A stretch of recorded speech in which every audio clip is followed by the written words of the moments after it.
स्वागत है stock news में। आज हम बात करेंगे गुजरात अल्कलीज केमिकल्स के बारे में और जानने की कोशिश करेंगे कि फ्राइडे के ट्रेडिंग सेशन में जो इस स्टॉक ने 5.5% तक की तेज़ी दिखाई थी, क्या आगे भी ये तेज़ी बरकरार रहेगी या फिर गिरावट देखने को मिलेगा।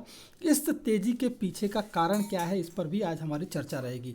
चार्ट पर भी एनालिसिस करेंगे और नेक्स्ट ट्रेडिंग सेशन के बारे में हम जानेंगे। तो अगर आप मेरे चैनल पे पहली बार विजिट कर रहे हैं तो सब्सक्राइब करें ताकि आपको इसी तरह के लेटेस्ट इन्फॉर्मेशन मिलता रहे।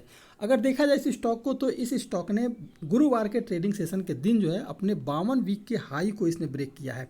अगर देखेंगे तो 52 वीक के अगर हाई को इसने अगर ब्रेक कर दिया है तो फिर इसके स्टॉक में अभी और भी तेज़ी आनी बाकी है और भी तेज़ी दिखाएगा ये स्टॉक।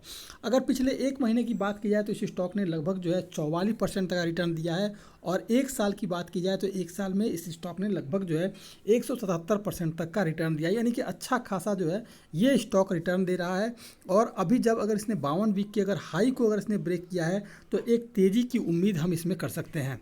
अब बात कर लेते हैं कि इसके ट्रेडिंग सेशन में हमें दो ट्रेडिंग सेशन से तेज़ी क्यों देखने को मिल रहा है। तो देखिए, जो न्यूज़ सामने निकल के आ रही है वो न्यूज़ ये है कि जो कंपनी है गुजरात अल्कलीज एंड केमिकल्स, ये जो है एक नई यूनिट जो है अपनी स्थापना करने जा रही है।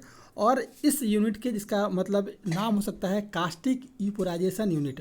तो ये जो नई जो यूनिट शुरू करने जा रही है कंपनी, तो अगर यूनिट शुरू करने जा रही है तो कंपनी का रेवेन्यू ग्रोथ बढ़ेगा और रेवेन्यू ग्रोथ बढ़ेगा तो कंपनी प्रॉफिटेबल होगी और प्रॉफिट बढ़ेगा।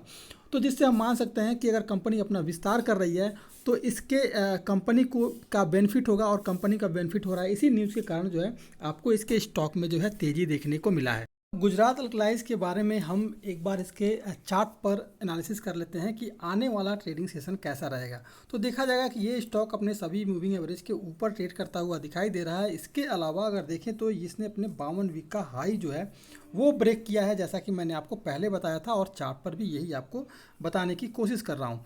तो अगर देखा जाए तो ये जो स्टॉक है अभी जो है एक नया हाई बना रहा है और अगर आने वाले ट्रेडिंग सेशन में आपको गिरावट देखने को मिली, अगर जैसा कि निगेटिव कुछ ऐसा सेंटीमेंट बना, अगर गिरावट आई तो इसमें जो पहला जो आपको नीचे की तरफ का जो सपोर्ट निकल के आएगा वो है 936 रुपये के करीब। यानी कि अगर इसके स्टॉक में किसी तरह की कमजोरी आई, अगर गिरावट आया तो 936 रुपये इसका सपोर्ट रहेगा। और इसके अलावा अगर दूसरे सपोर्ट की बात की जाए इसके स्टॉक में तो लगभग जो है 9 उसके बाद 896 रुपये का सपोर्ट निकल के आ रहा है। यानी कि दो सपोर्ट आपके सामने निकल के आ रहे हैं। पहला जो मैंने बताया आपको 936 रुपये का, और इसके अलावा जो दूसरा निकल के आ रहा है वो है 896 रुपये का। लेकिन नहीं लगता है कि इसके स्टॉक में किसी तरह की गिरावट देखने को मिलेगी, क्योंकि जिस तरह का सेंटिमेंट इस स्टॉक के साथ बना हुआ है, जैसी पॉजिटिव खबरें आ रही हैं आपको इसके स्टॉक में तेज़ी ही देखने को मिलेगा। और अगर गिरावट भी आई तो 936 रुपये इसका मजबूत सपोर्ट होगा, क्योंकि इसका 52 वीक का हाई है और इसे तोड़ पाना अभी शायद मुमकिन नहीं है। तो इस स्टॉक में जो खरीदारी करनी है, लॉन्ग टर्म के लिए खरीदारी कर सकते हैं।